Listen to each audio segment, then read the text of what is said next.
iwacu Bruce.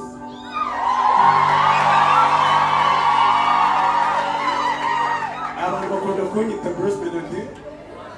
Abantu umuhanzi nanjye nishimiye ko Imana ihisemo ko umwaka urangira ndaha.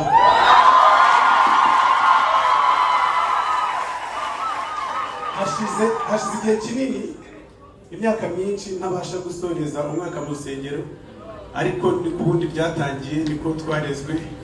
Cya shitani cyagize gutya kiranyihugikana ndatinda, ariko mureke dushimire Imana ku munsi ndi hano.